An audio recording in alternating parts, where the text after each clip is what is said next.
Good evening, everybody, and I'm going to continue my scale exercises series now, and we're going to go into the second scale that we can learn, which is going to be, well, we learned C major last time,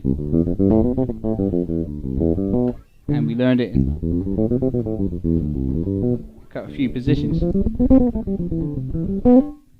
Okay, of course, we learned it a bit slower than that, but essentially it's to know it in those three positions at least, and see how you can just shift the shape, recognize the shape.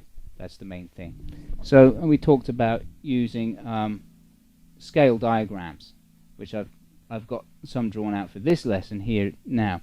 So today what we're going to do is this scale, which is the second scale in the C major chord scale. The chord scale is in every major or minor scale, each note within the scale has a chord attributed to it.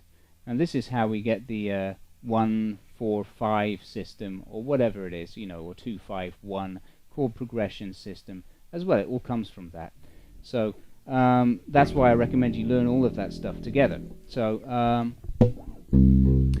we've done C major, which is 1, of course, and that is known as the Ionian mode. Now we're going to do the next degree in the scale, which is D minor, but it's not natural minor. It's called the Dorian mode. So Ionian, now Dorian. So what we're going to do for this is we're going to play it with this fingering.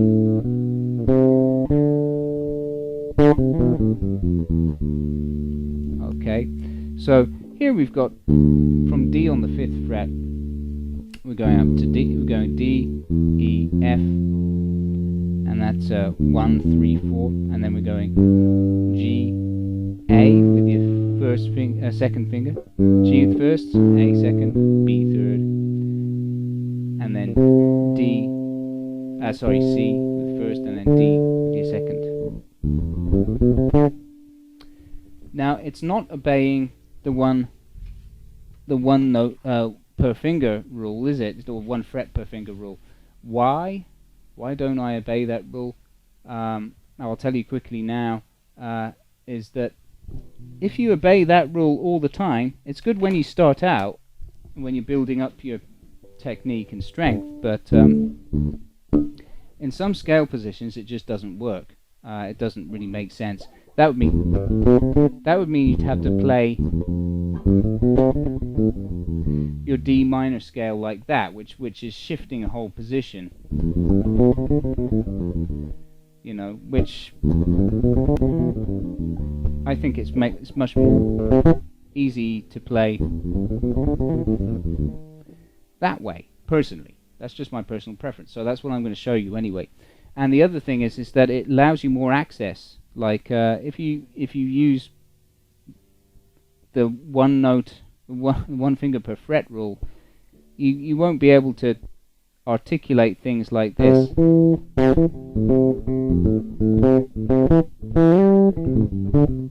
You know, a lick like that or something would just not be possible. So I think you only limit yourself using that rule. I won't say any more about that. That's all. I think it's limiting. So I don't teach it. Anyway, we've looked at this pattern, and what I recommend you do, it's hard to see on here because I've lost my red marker, but what I've done is actually I've marked the root note, the minor third, the 5th, and the 7th in a different color. They're in black and the others are in blue. And I recommend you write out your own scale diagram as well and use the same method. Use a different color pen for the arpeggio notes, okay? Just like I said in the C major scale as well. So that is the position from the 5th fret of the A string. Remember, this is a B string, this is an E string, A, D, G. So you can ignore this if you're a 4-string bass player. So now let's move that position onto the E string. Where is D on the E string? You have to find D on the E string. It's easy. It's a tone above C, which you did last time. So it's on the 10th fret. So how do we play this scale from the 10th fret of the E string? Oh my God, you might be thinking, But from last time I showed you, it's just the same shape, right? Same shape, same pattern, same fingering. So same thing applies here. You just transpose it onto the E string. Simple. So let me show you that. It's written out here, by the way. And again, I also recommend that you write out the arpeggio in a different color. So this is how it looks when you play it. Looks and sounds like that. Okay. So that's it. I'm not going to say any more about that. Just practice it with a metronome. Keep your timing solid. And once you've got those two, take it all the way up the neck to the 17th fret. And for this one, you can use the same fingering if you want. But I tend to use my 1, 2, 3 on the first 3 notes for this one because the frets are getting so close together. That's as simple as that. And that's it. Then you've done your 3 positions for the Dorian mode. Why is it called the Dorian mode? Don't ask me. It's I don't know the history of the modes myself. Maybe somebody else does know that. All I know is that they're given these names and that they are recognized now as a system by musicians that kind of tells us the quality of the scale.